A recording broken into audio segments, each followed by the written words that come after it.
ဂျိုရှူဝါဘန်ကကမ္ဘာချန်ပီယံဖြစ်ပြီးမှရိုနယ်ဒိုလောက်ချမ်းသာသွားပြီဆိုတာအမှန်လားဒီအပိုင်းဆိုရှယ်မီဒီယာထက်မှလူပြောများဆုံးခဲထဆုံးခေါင်းစဉ်တစ်ခုရှိနေပါရီအဲ့ဒါကတော့မြန်မာအကုံဆောင်ချင်းတိုင်းရင်းသားလေးဂျိုရှူဝါဘန်ဟာ USC ချန်ပီယံဖြစ်ပြီးနောက်မှာကမ္ဘာကျော်ဘောလုံးတရေကြီးစီယိုနာတို့နဲ့အတန်းတူကျဲဝချမ်းသာသွားပြီဆိုတဲ့ပြောဆိုမှုတွေပါပဲဒီကိစ္စကတကယ်ပဲဖြစ်နိုင်မှာမလားဒါမှမဟုတ်ပရိသတ်တရားချက်လွန်း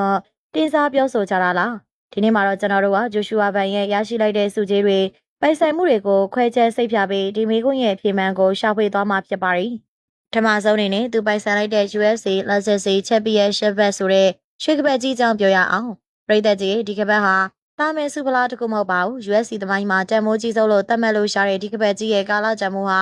အမေရိကန်ဒေါ်လာ3,300,000ကျော် USD 3,300,000တန်ကြီးရှိပါရီ။မြန်မာငွေနဲ့တွက်မယ်ဆိုရင်တော့သိန်းပေါင်း13,000ကျော်ကျသင့်မဲ့ပမာဏပါ။ရန်ကုန်မြို့ရဲ့ချက်ချကြတဲ့နေရာကကွန်ဒိုတိုက်ခန်းတခန်းသို့မဟုတ်နောက်ဆုံးပေါ်စိန်ခံကားတစ်စီးရဲ့တန်ဖိုးကိုခါမှာပတ်ထားတာနဲ့တူတူပါပဲ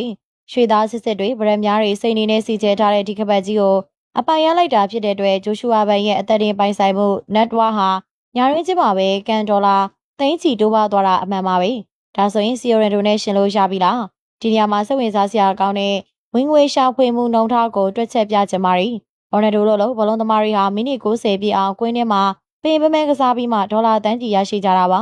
ဒါပေမဲ့ဂျိုရှူဝါဘန်ကတော့ဒီပမာဏကိုရရှိဖို့အတွက်အချိန်အများကြီးမပေးလိုက်ရပါဘူးစက္ကန့်ပိုင်းလေးအတွင်းမှာပဲပွဲသိမ်းနိုင်ခဲ့တာကြောင့်သူ့ရဲ့တစ်စက္ကန့်စာဝင်ငွေဟာကမ္ဘာထိပ်တန်းဘောလုံးသမားတွေထက်တောင်များကောင်းများနေနိုင်ပါရီပွဲထိုးသက်ကြီးအနိုင်ရရှိတဲ့ bonus PPV လို့ခေါ်တဲ့ရုပ်တံကြည့်ရှုကဝေစုတွေအားလုံးကိုပေါင်းလိုက်မယ်ဆိုရင်သူဟာဒေါ်လာတန်းကနန်းသင်းဝင်တထေးကြီးတစ်ယောက်ဖြစ်သွားပါပြီဘော်နယ်ဒိုလောက်နှစ်ပေါင်းများစွာစုဆောင်းထားတဲ့ပိုင်ဆိုင်မှုမျိုးချက်ချင်းမရနိုင်သေးတဲ့တောင်လက်ရှိသူရရှိနေတဲ့ဝင်ငွေနဲ့လူနေမှုစစ်တမ်းဟာကမ္ဘာထိပ်တန်းတထေးကြီးတွေရဲ့ level ကိုတက်လှမ်းသွားပြီဆိုတာကတော့ညှင်းလို့မရတဲ့အမှန်တရားပါပဲဒီကြောင့်ရမှာငွေကြေးတဲ့ပိုတန်မိုးရှိတာကတော့ဂျိုရှူဝါဘန်ဟာကားမြို့လေးကနေဒုက္ခသည်ပြေထွက်ခွာသွားချိန်တုန်းက